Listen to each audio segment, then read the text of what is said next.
My millionaire husband called me sterile in front of everyone in court. His goal, to annul our marriage and keep his millions. He claimed a clause would leave me with nothing if we divorced. I stayed calm and placed an envelope in the judge's hands. The revelation inside shocked everyone present. My name is Erin Collins and I'm 33 years old. The crisp autumn air bit at my cheeks, a signature of late October in Chicago. It was the kind of cold that felt clean, promising winter was on its way but hadn't quite settled in. I pulled the collar of my wool coat tighter, juggling the heavy paper bag in my arm.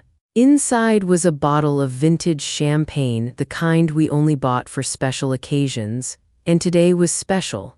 It was our 7th anniversary. In my other hand, I held a bouquet of white roses, their petals still dewy from the florist's cooler. They were our tradition, a nod to the single white rose Preston had on our first date. I smiled, thinking of my husband, Preston Vale.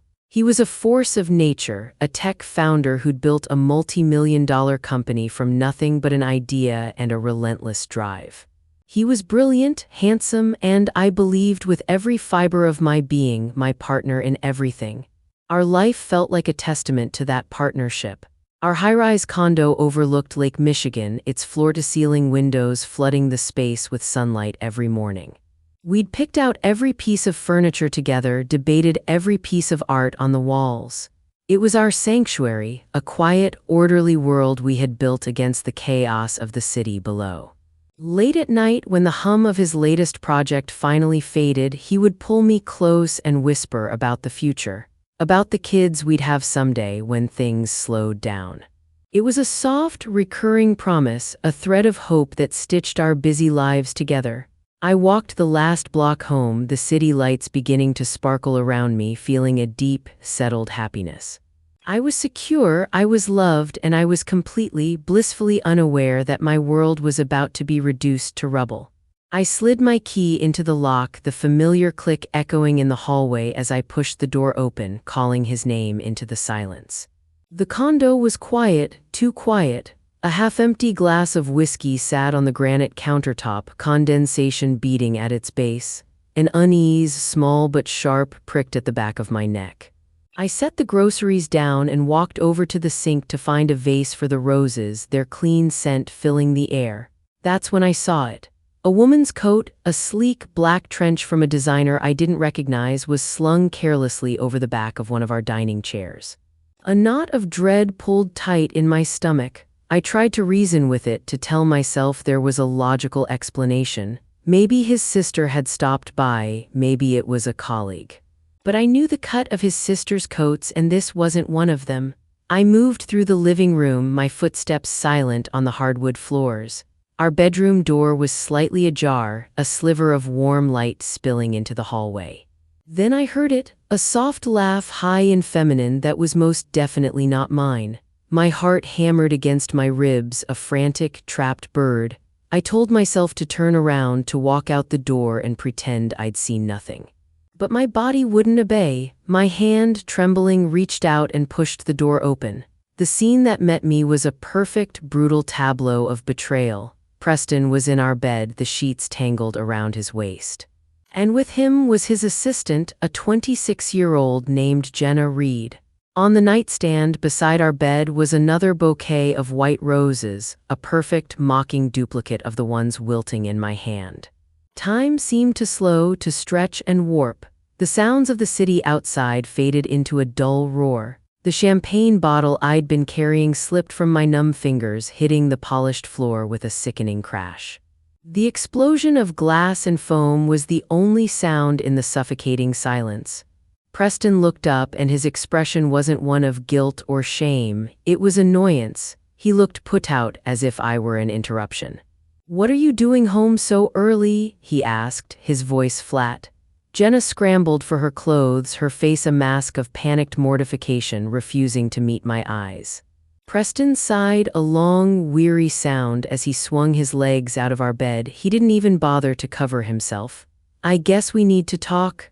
The talk wasn't a talk, it was a verdict delivered without a jury.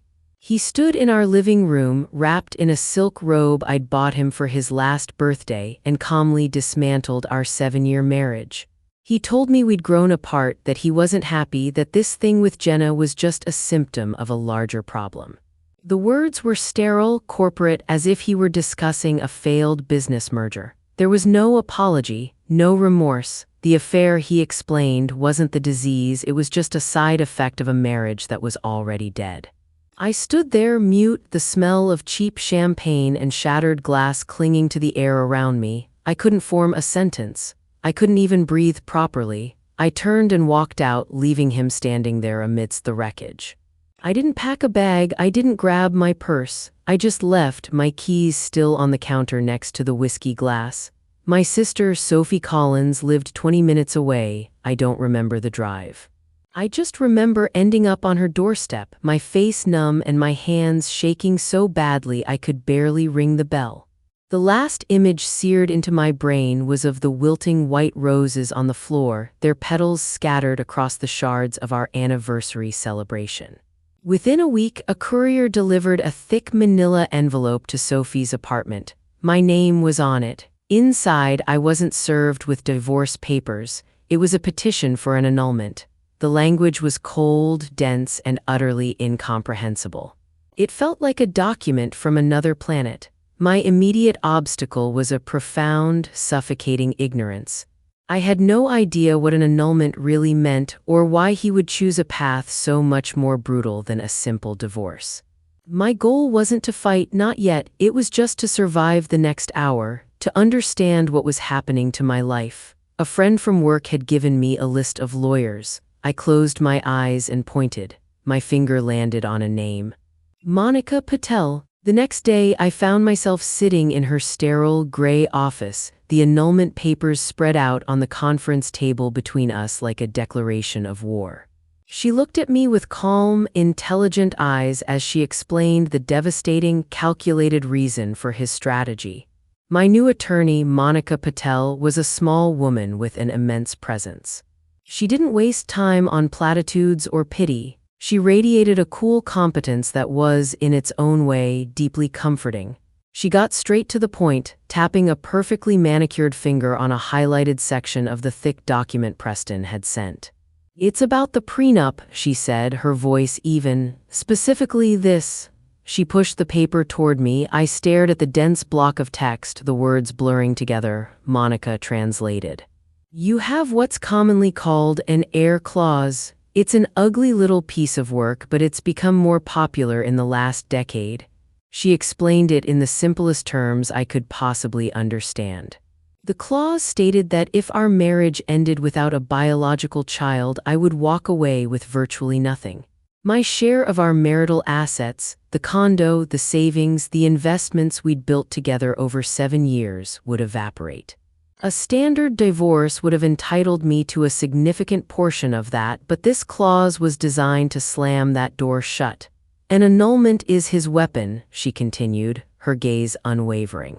"A divorce says the marriage happened and now it's over. An annulment argues the marriage was never valid to begin with. If the marriage never existed, then the normal rules about splitting assets don't apply." The heir clause becomes ironclad. The grounds for his petition were stated in cold, black ink: fraud. He was claiming that I had misrepresented myself from the beginning, that I had deceived him about my ability and my desire to have children. I felt a wave of dizziness. We had talked about children for years. It was a constant, gentle hum in the background of our lives. It was always someday, a future we were both supposedly working toward. Someday when the company is stable. Someday when we've traveled more. It was always someday. Monica's next question was blunt, cutting through my shock. "Erin, is there any medical reason you can't have children that you didn't disclose to him?" I shook my head, feeling sick. "No," I whispered, "none that I know of." And then it hit me, a sickening, cold clarity. This wasn't about his affair with Jenna. It wasn't about his unhappiness. This was about money, all $12.4 million of it. The first clash wasn't with Preston. It was with the legal system itself, a cold, complex machine that he was already expertly turning into a weapon to destroy me. The news of our separation spread through our social circle like a virus. But it wasn't the truth that was spreading, it was Preston's version of it. He was a master storyteller, and he was painting a masterpiece of betrayal with me as the villain. He told everyone, our friends, his business partners, that I was a cold, career-obsessed woman who had cruelly deceived him about wanting a family. He was the victim, a man whose dream of fatherhood had been stolen by a manipulative wife. The texts started trickling in, then flooding my phone. Messages from mutual friends dripping with feigned sympathy and veiled, probing questions. Thinking of you, so sorry to hear what you're going through. Is it true you guys were having trouble? They had all heard his side and not a single one asked for mine. My first instinct was to fight back, to correct the record. I spent an afternoon calling a few women I thought were my closest friends, my voice trembling as I tried to explain that it wasn't true. Their discomfort was a palpable thing, a crackling silence on the other end of the line. They didn't want to get involved. They didn't want to take sides. My social network, the one I had nurtured for years, evaporated overnight. The isolation was swift and brutal. The whispers followed me to work. I was the communications director for a neighborhood arts nonprofit, and we were in the final, frantic stages of planning our annual winter fundraiser. It was our most important event of the year. My boss, a kind but anxious man named Caleb Morris, was supportive, but his eyes were full of worry. He kept talking about how crucial the fundraiser's success was. Then one afternoon, Paula Green, a key member of our board of directors, cornered me by the coffee machine. She placed a hand on my arm, her face a mask of practiced concern. "Erin, I was so sorry to hear about your difficulties," she said, her voice a stage whisper. "These fertility issues can be so hard on a marriage. I do hope you're getting the help you need." The blood drained from my face. Preston's lie had breached the walls of my career. It was no longer a private matter. It was a public stain on my reputation. The pressure was becoming unbearable. I was living in Sophie's spare room, a small, cramped space that felt like a prison. And every morning I was overwhelmed by a nauseating wave of sickness that left me weak and trembling. I wasn't sick with stress, not exactly. I was 11 weeks pregnant. The truth was a lead weight in my gut, a secret so dangerous it felt radioactive. The baby wasn't Preston's. 9 months ago, our marriage had hit a rough patch. Preston had said he needed space to reevaluate things and moved into a hotel for 6 weeks. During that time, heartbroken and adrift, I had a brief, gentle relationship with a man named Mark Bennett. It was a port in a storm, and when Preston decided he wanted to come home, Mark and I ended things cleanly and amicably. A few months later, he took a new job and moved out of state. He had no idea about the baby. I couldn't tell a soul, not Sophie, whose worried eyes followed me everywhere, and certainly not Monica. If I revealed the pregnancy now, Preston would seize on it. He would twist it into the ultimate proof of my deceit, claiming the baby wasn't his and that my infidelity was the real reason our marriage had failed. He would use it to destroy what little credibility I had left. My options were shrinking with every passing day. I couldn't fight his lie with my truth because my truth was a landmine. My first strategy, to simply deny his vicious claims, had already failed spectacularly. His fiction was somehow more compelling, more powerful than my quiet reality. I felt utterly alone, trapped between a public lie that was suffocating me and a private, life-changing secret that I had to protect at all costs. I stood in front of the small bathroom mirror in Sophie's apartment, my hand hovering over my still flat stomach. For the first time, it hit me with crystalline certainty. I wasn't just fighting for myself anymore. Monica's voice on the phone was a splash of cold, clear water. "Stop trying to win the court of public opinion, Erin," she said, her tone firm but not unkind. "It's a losing battle. He's telling a story. We need to tell a better one with proof." Her words cut through the fog of my despair. She was right. We needed facts, not feelings. Our first move was to file for discovery, a formal request for all of his financial records from the past 2 years. Preston's lawyer, a slick, condescending man named Graham Pierce, immediately tried to slow-walk the process, filing motions to delay and limit what we could see. But Monica was relentless, a bulldog in a tailored suit. She countered every move, pushed every deadline, and finally a large box of documents landed at her office. I spent an entire weekend hunched over Monica's conference room table with Sophie. The air was thick with the scent of coffee and highlighter ink as we pored over every single line item on his credit card statements and rideshare receipts. It was tedious, soul-crushing work, a forensic accounting of my own betrayal. And then we found it. A pattern. Every other Tuesday for the last 18 months, there was a charge for a suite at the Elysian Hotel, a luxury boutique spot downtown. Following each hotel charge was a rideshare receipt, picking up from the hotel and dropping off at an apartment building across town. A quick search confirmed it was Jenna Reed's address. We found other things, too.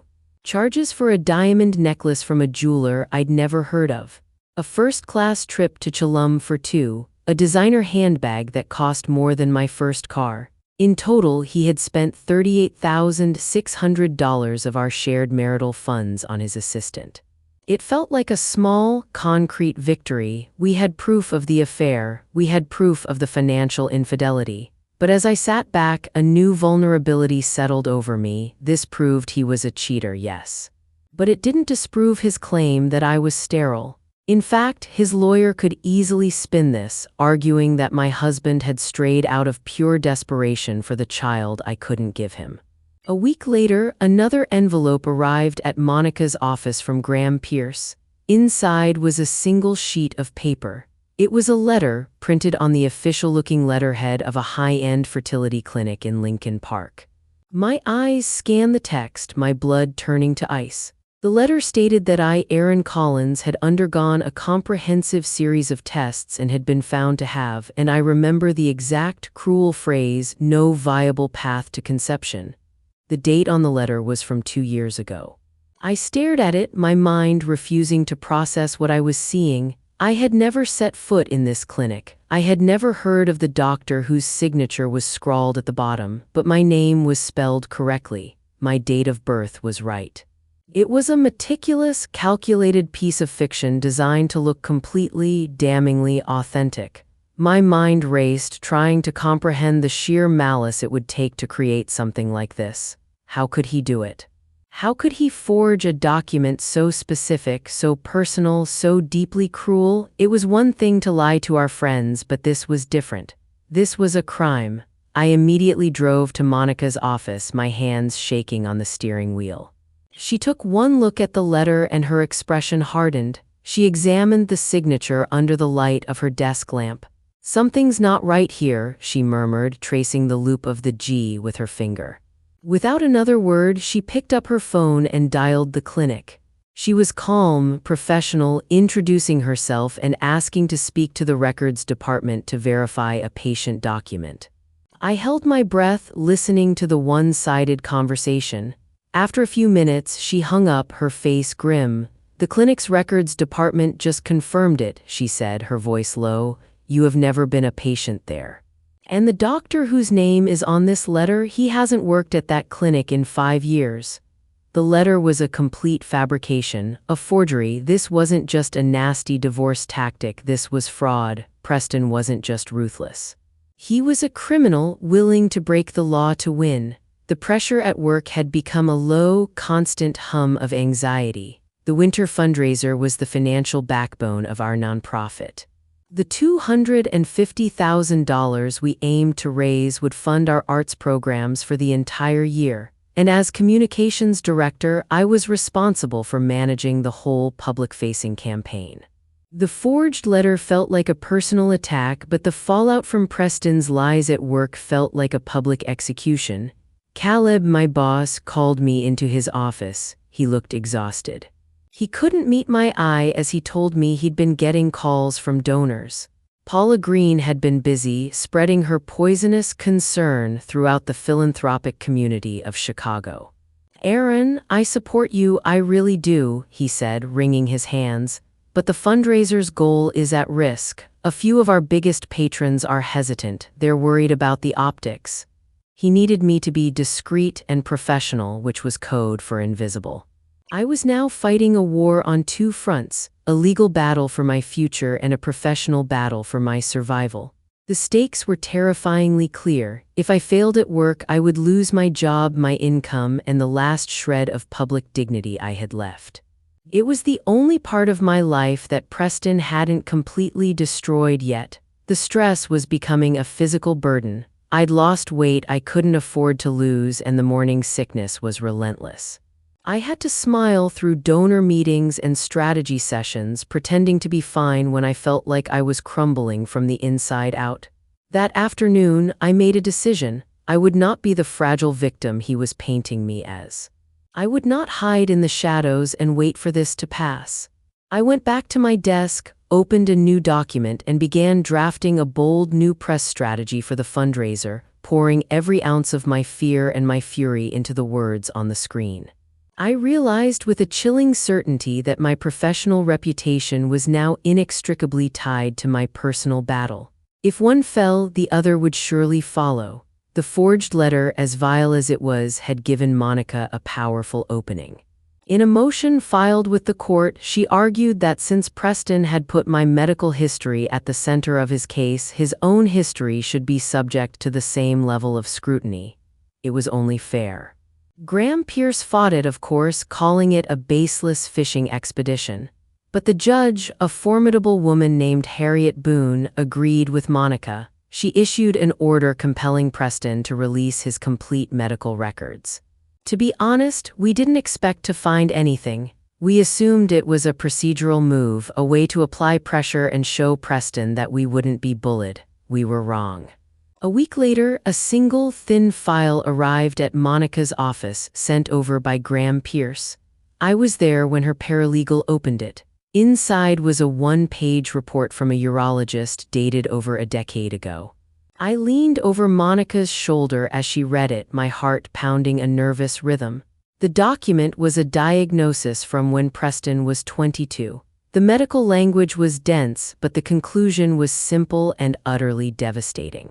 A severe bout of mumps in his late teens had caused irreversible damage. He had a condition called azoospermia. The doctor's conclusion, written in blunt, unequivocal terms at the bottom of the page, was this: 0 sperm count.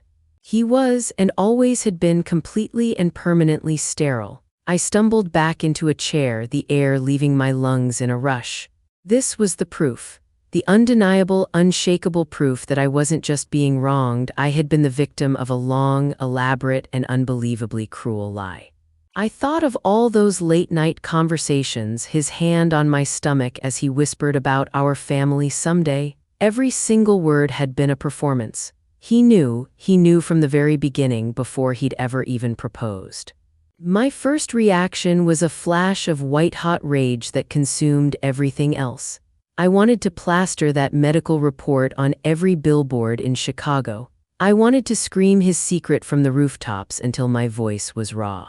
I wanted him to feel even a fraction of the humiliation he had inflicted on me.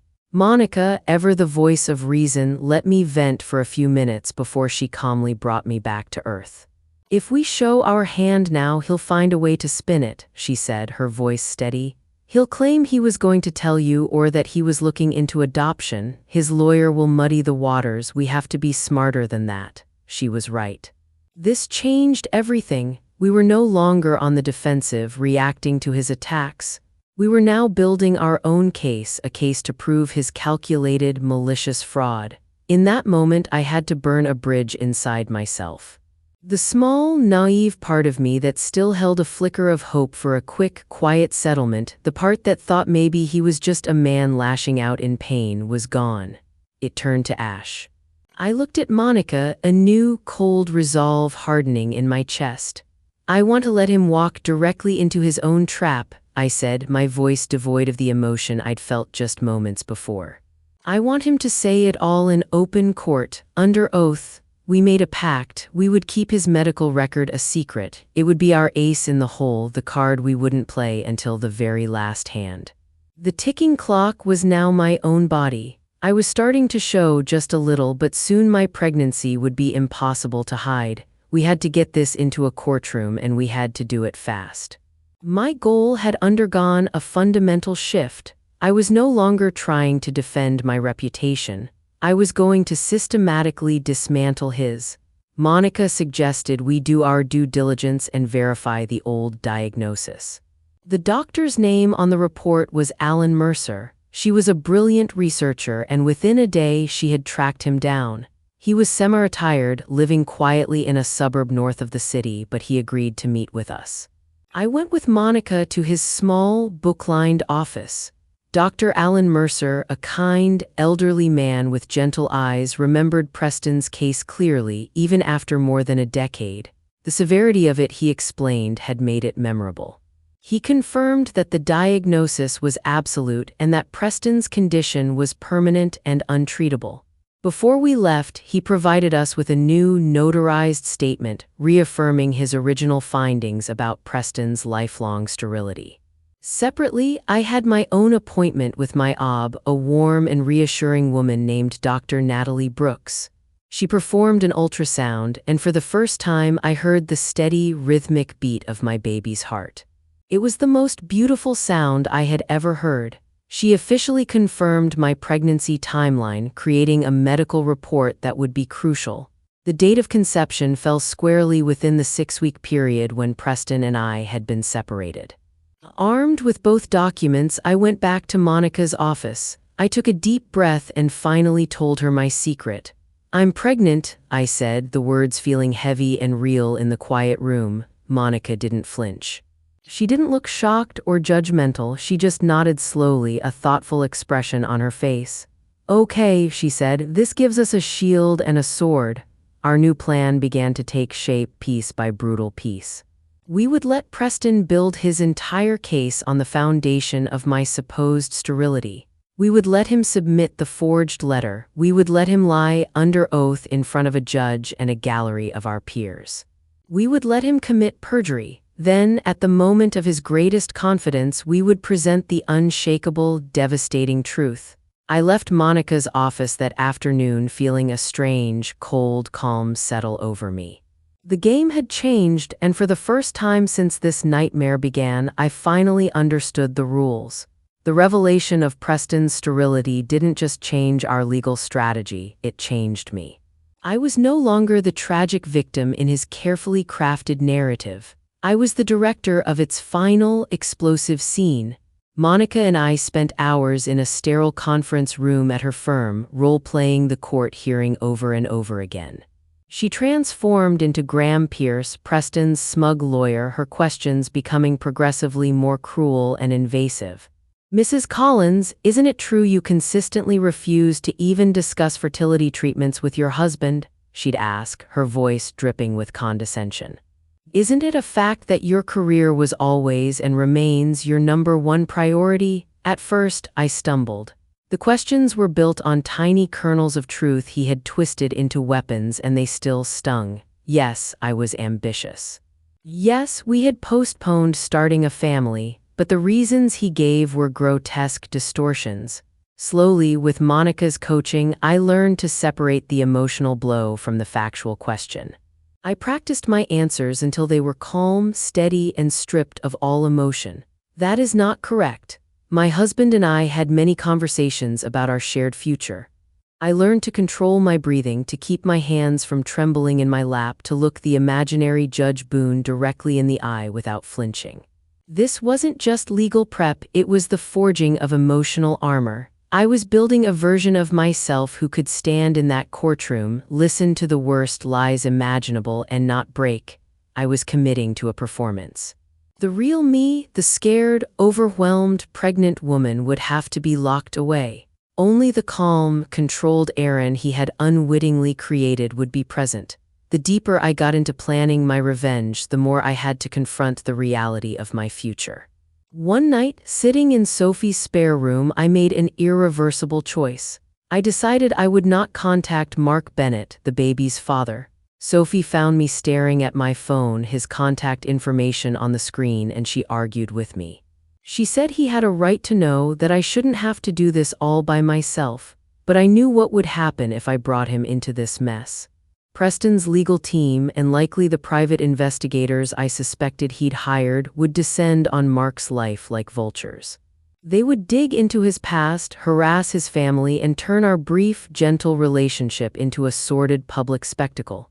Preston would use him to paint me as promiscuous and deceitful, a cheating wife trying to pass off another man's child as his own. It wasn't fair to Mark, and it wasn't safe for my case. I accepted the profound personal cost of that decision. I was going to be a single mother. The thought was both terrifying and strangely liberating. This child was mine. This future was mine. It would not be defined or controlled by Preston or any other man. The choice solidified my resolve. I wasn't just fighting for assets or a condo anymore. I was fighting for the fundamental right to build a life on my own terms for myself and for my baby. It was a lonely decision, though, and it created a small, sad rift between me and Sophie, who worried I was isolating myself too much. To feel a sliver of control, I did something in secret. I called a realtor and quietly put my name on a waiting list for a small 2-bedroom apartment in a different neighborhood. It was a backup plan, a secret safety net in case everything went wrong. My goal, once simple survival, was now restated in bolder, riskier terms. During one of our late-night strategy sessions, I looked across the table at Monica. "I don't just want to win the case," I told her, my voice clear and steady. "I want the truth on the public record. I want the judge to say the words out loud."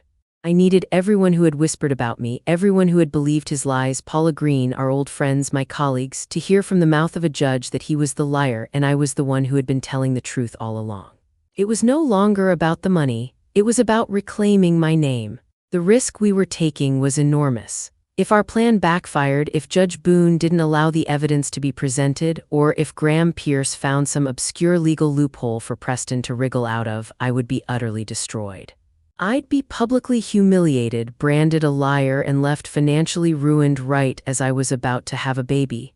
The thought was nauseating, but the alternative, letting him walk away with his fortune and his fabricated story intact, was unthinkable. The final, crucial piece of our strategy was a plain, sealed manila envelope. Inside, we would place Dr. Mercer's newly notarized statement and a certified copy of Preston's original medical record. We wouldn't submit it to the court beforehand. We wouldn't give his lawyer a chance to prepare. We would hand it directly to the judge at the most dramatic possible moment after Preston had finished testifying. It would be a checkmate. That night I went back to Sophie's and held the empty envelope in my hands. It felt heavier than paper. It felt like my future. A few weeks before the hearing date, Graham Pierce called Monica. They must have sensed we weren't backing down, that we had something they didn't know about. They decided to retaliate, but not in the way I expected. Pierce made a settlement offer. It was insultingly low, just enough to cover my mounting legal fees and a tiny lump sum that wouldn't last me 6 months in Chicago. It was a pittance, a fraction of what I was entitled to in a standard divorce. But the money wasn't the point. The offer came with a non-negotiable condition, a sweeping, ironclad non-disclosure agreement. I would have to agree to remain silent forever about Preston, his affair with Jenna, and the real reasons for our separation. He wasn't just trying to get rid of me, he was trying to buy my silence. He wanted to control the story permanently. It was a trap designed to make me go away quietly and leave his reputation pristine. Monica, as my lawyer, was obligated to advise me to consider it. It was the safe option.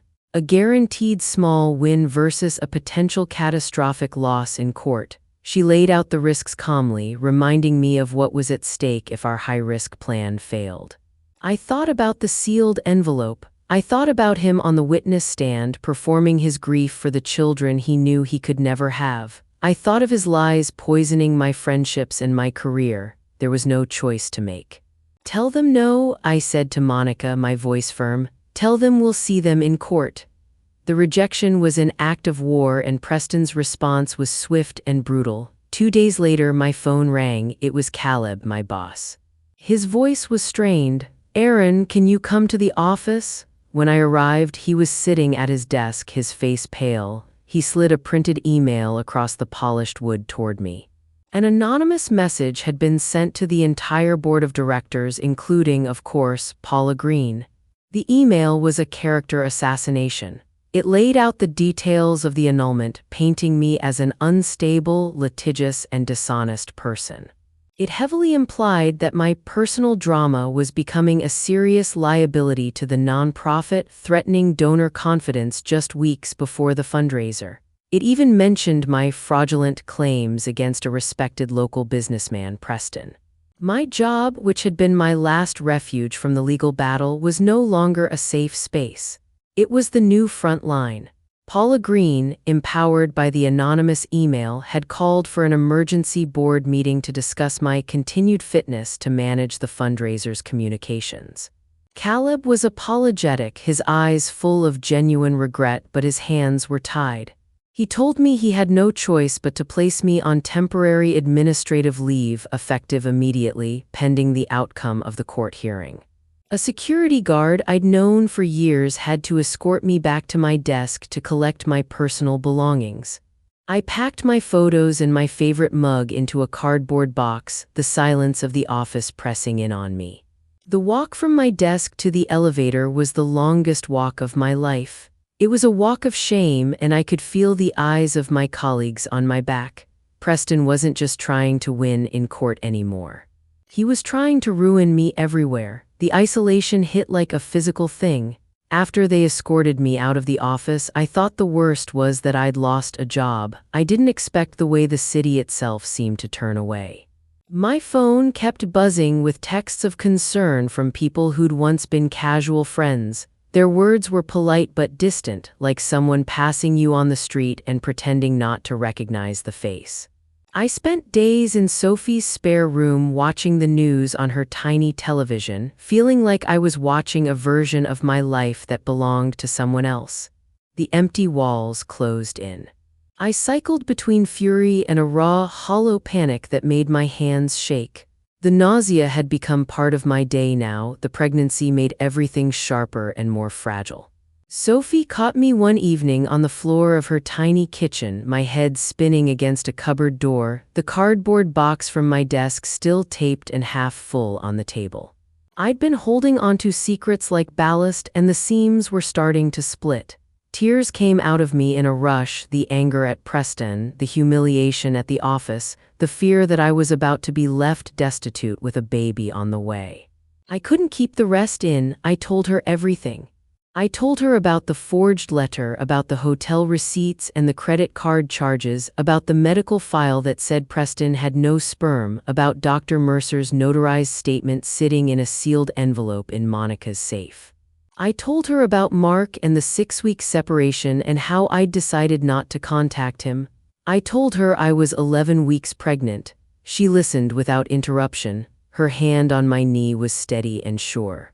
When I finished, there was a long, heavy silence. Then she said what I needed to hear more than anything else. "You are not doing this alone." The words were small and ordinary, but they rebuilt something in me.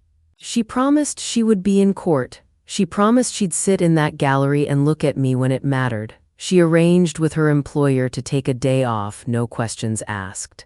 She started sleeping on the couch so I could have the spare room in case I needed to rest. She labeled my medical bottles in the bathroom so I wouldn't forget doses.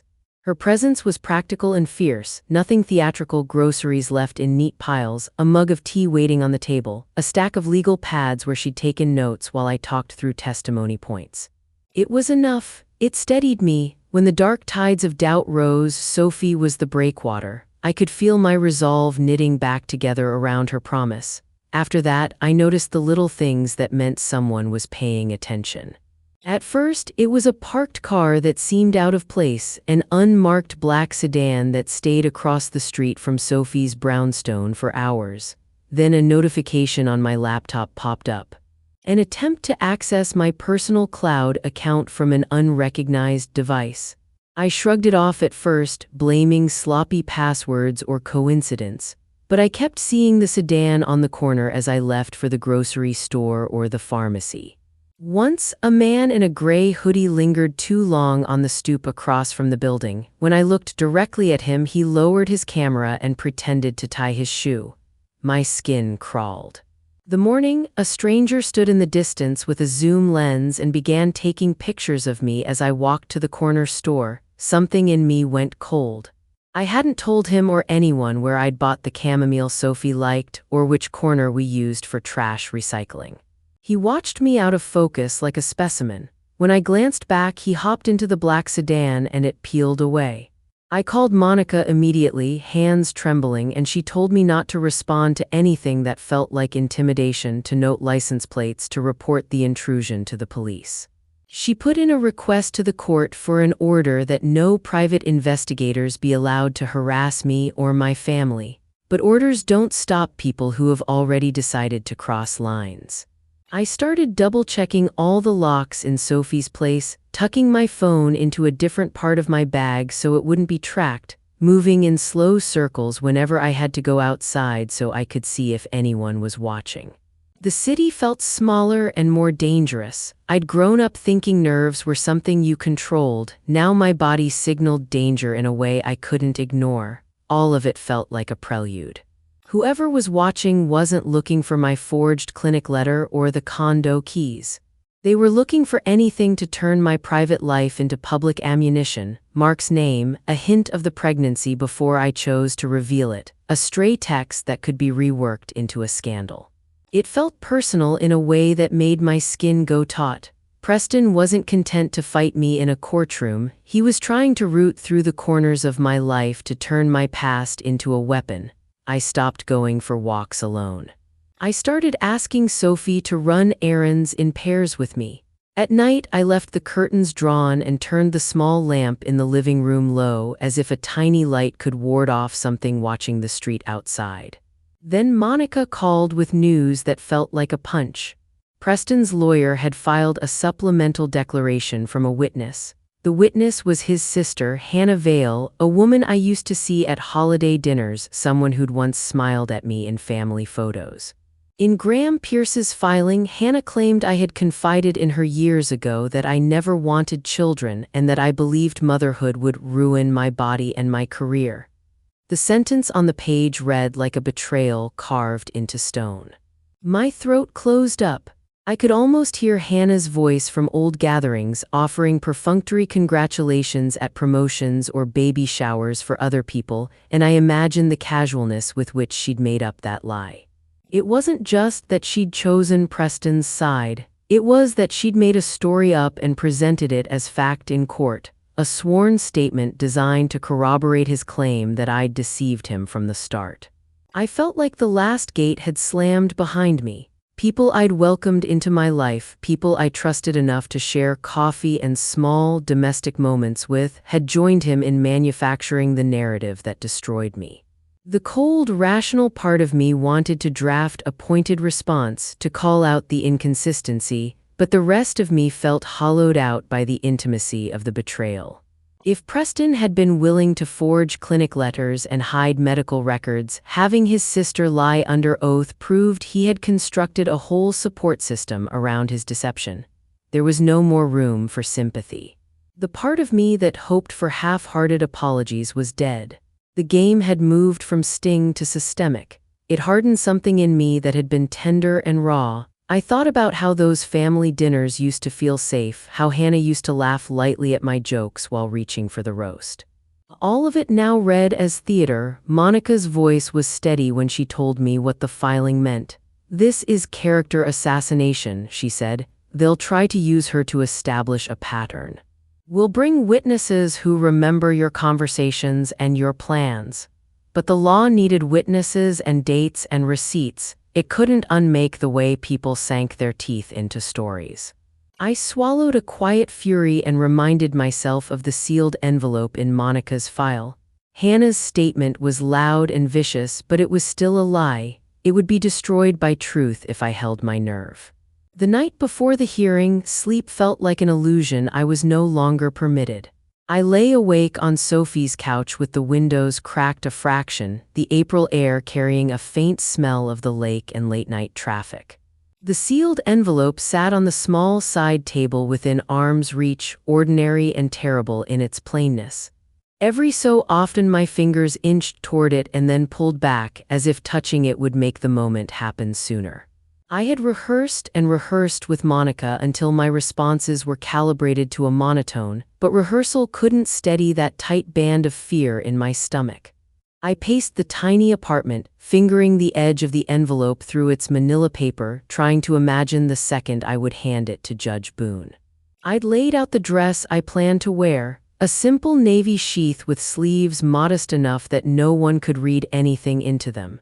It was my armor, clean lines, practical, nothing flashy, the kind of outfit that said serious and respectable. I'd spend the morning with coffee and minimal makeup, brush my hair into a tight knot that would keep it out of my face. I ran through my testimony once more in my head, the calm answers Monica had drilled into me taking shape as if on an invisible teleprompter. I pictured the judge's eyebrows lifting when Monica asked the right question, the way the gallery would go wired with surprise when I announced the pregnancy, the moment of silence when the envelope was opened. The visualization steadied me. Sophie made me chamomile tea and handed me the mug like it was a small treaty. We sat side by side on the couch, the television off, the only light the lamplight across the room. She didn't ask me to say anything else. She simply held my hand and braided together the small rituals that made the night feel less raw, checking my phone one last time, tucking the list of witnesses into my legal pad, folding the dress collar neatly over the back of a chair. Outside, the city lights blinked like a distant constellation. I thought about the sunlit condo and the vase I'd thrown away, about the sound of my baby's heartbeat last week when Dr. Brooks pressed the device to my belly. I breathed in slowly and let the fear settle into a sharp, hot clarity. Tomorrow I would walk into a room full of people who had always assumed they knew me. Tomorrow I would either lose everything or reclaim what was mine. I slept for a few hours in fits, waking and listening to the rhythm of Sophie's breathing beside me, feeling for the first time in months like a person who might survive this. The courtroom smelled faintly of old wood and coffee. The gallery was full, faces I used to know, faces that had once been on our guest list for summer dinners, faces that now looked like jury members in a play I hadn't written. Paula Green sat in the third row, her chin lifted in that practiced expression of concern. Jenna Reed sat close to the front, shoulders square, expression neutral but smug enough that I felt a cold prickle of anger. Reporters crowded the back, phones and notepads ready like hunting tools. I could hear the soft scrape of a pen from somewhere near the press table. The air felt heavy, like the whole room had bent itself to listen to the next performance. Preston walked to the stand with a slow, regular step. He had on that suit, the one he wore to investor dinners, the one that said polished and perfected. He settled into the witness chair as if it were a stage and turned that practiced face toward the judge. When Graham Pierce led him through his story, it was flawless theater. He told it with a soft, aching voice, the kind designed to pull at the heartstrings. He spoke about his deep desire to be a father, about the dream of a legacy, about how he'd been patient and hopeful for years. He described conversations we'd had late at night and twisted them into proof that I'd been stalling, putting career before children. When he mentioned the clinic letter, he held it out like a smoking gun. The clerk read from the page slowly, making the words sound heavier than they were. He said he'd found it recently, that it had shattered his last hope and made his decision clear.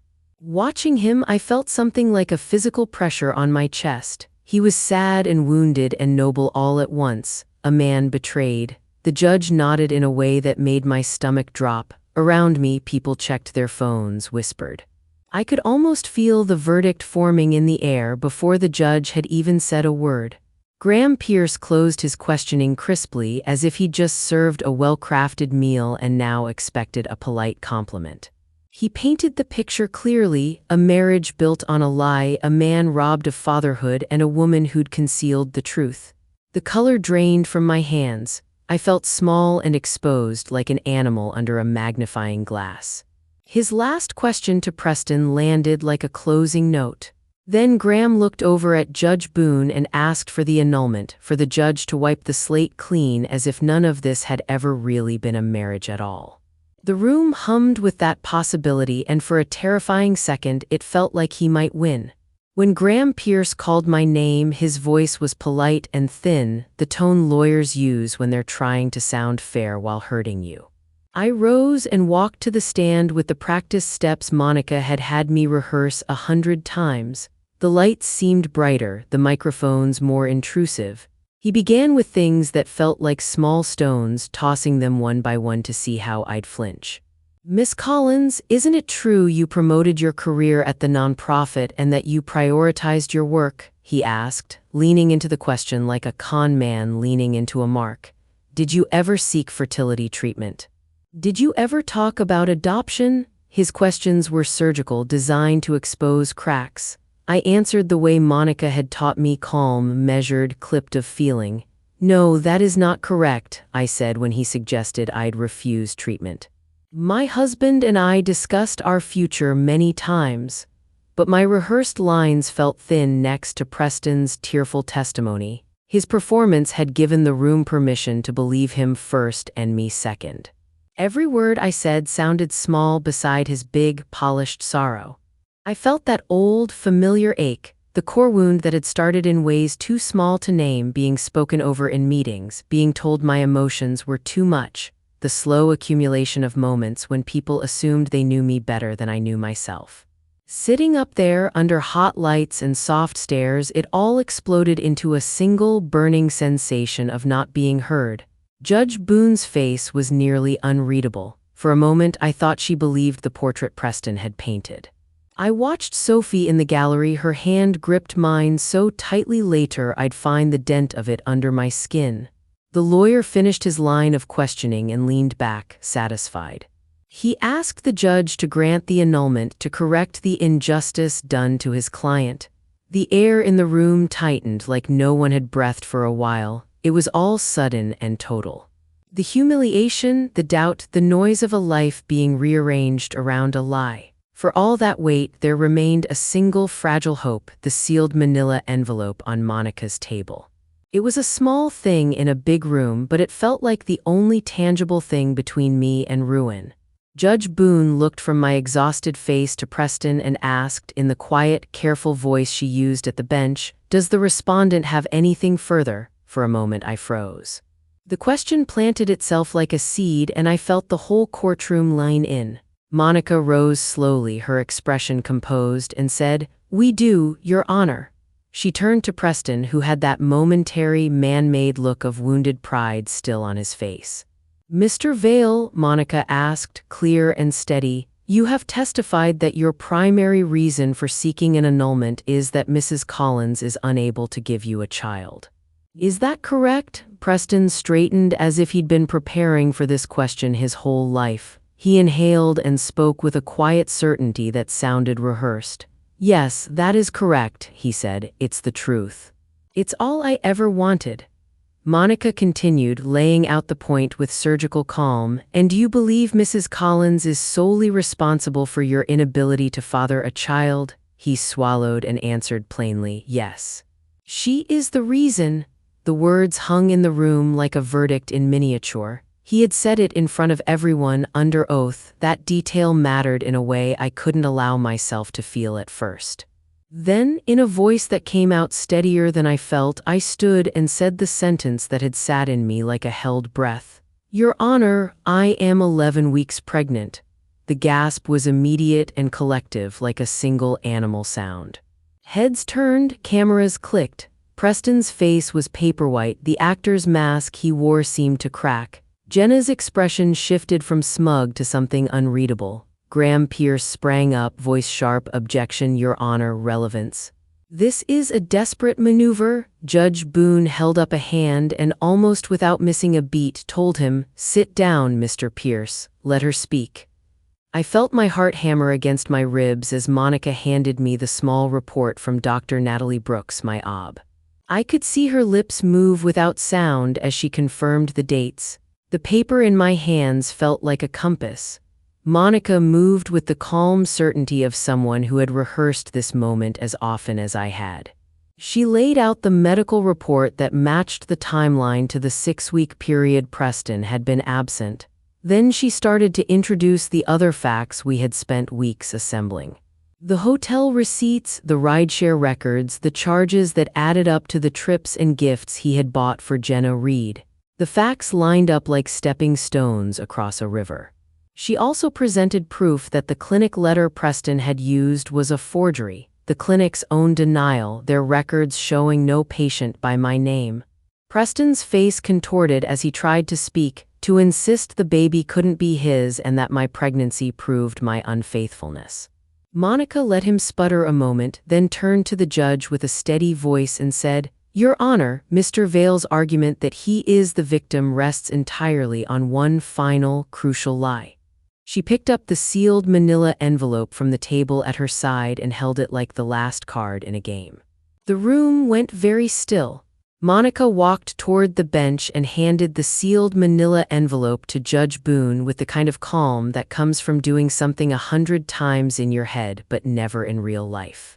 For a second, the paper looked impossibly ordinary manila taped at the flap, nothing more. I could feel my pulse in my throat.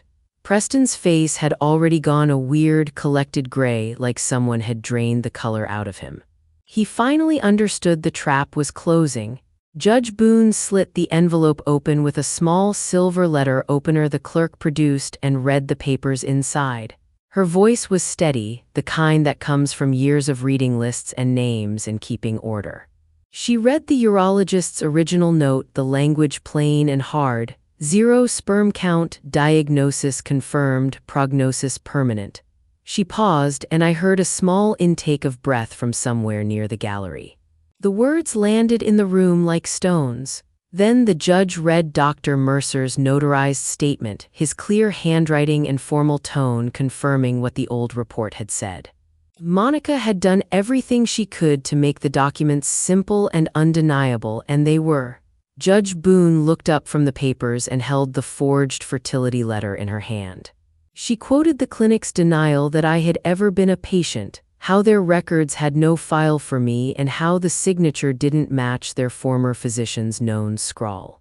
The contrast between what Preston had presented and what was in the bench's hands felt obscene, proof of a lie and the paper it was printed on. For a moment the room was so quiet you could hear the HVAC hum.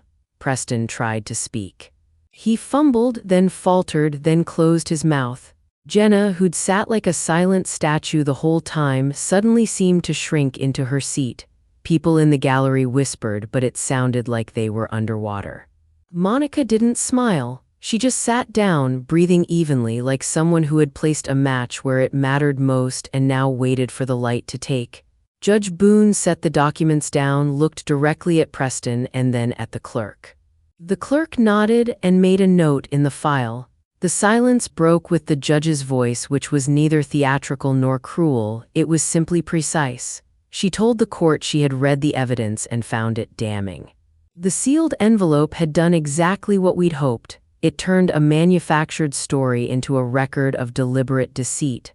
I felt something shift in me then, a hollow space filled with a fierce, tired relief.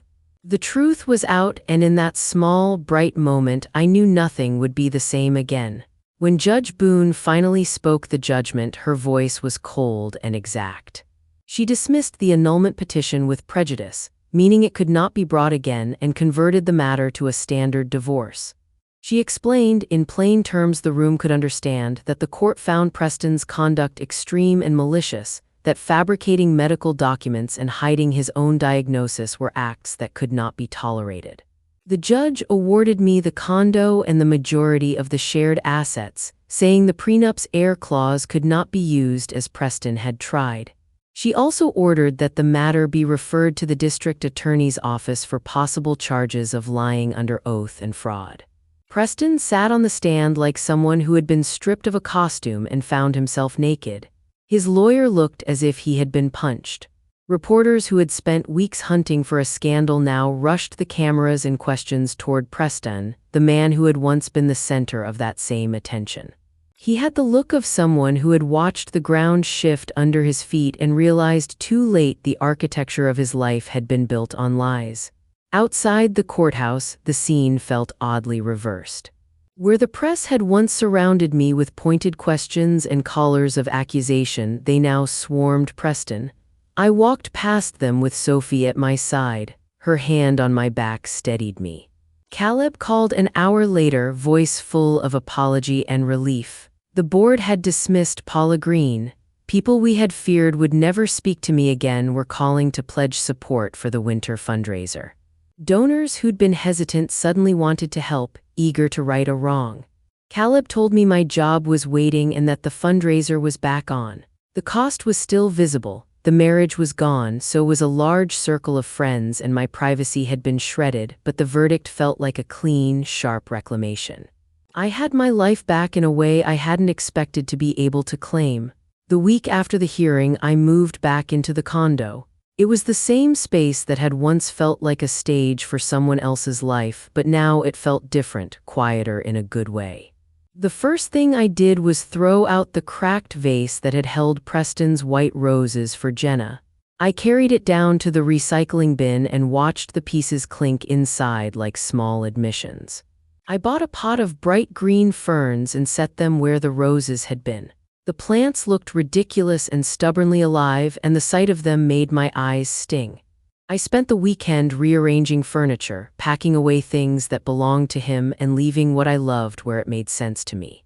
I found a stack of our old Polaroids in a drawer and set the sweetest ones in a small frame on the bookshelf, not because the memories were clean, but because I wanted the truth of my past to sit beside the life I was building. Sophie came over and we hung a few plants in the windows. We cooked a simple dinner, pasta with lemon and garlic, and put on low music. It felt ordinary and precious. No one has heard from Preston since the court referred him to the district attorney's office. His assets are largely frozen as the investigations move forward. Jenna Reed quietly vanished from social circles, no exhibitory exit for any of it. I don't know what will happen to him, and some part of me doesn't want to know the details. I want the outcome to be the truth on the record and then quiet. For my part, I made a choice not to look up Mark Bennett. There's a tidy sense of closure in letting that chapter remain closed. The baby is mine, and I'll raise this child on my terms. Standing in the living room, sunlight falling across the floor, I put my hand over my belly and felt the small, steady flutter that had once terrified me now steady my breath. The condo hummed with small life, the plants, the kettle, Sophie's laughter from the kitchen, and for the first time in a long while, the space felt like mine to protect. I still wake at night sometimes, uneasy at the thought of what I went through, but I also wake knowing I fought it and won in the most important way. I kept my truth. He thought he could buy the story, buy my silence, and keep his life unquestioned. He was wrong. If you've ever had to fight to have your voice heard, or if you know someone who has, share your experience in the comments below. Subscribe for more stories about standing up and finding strength when the world tries to silence you.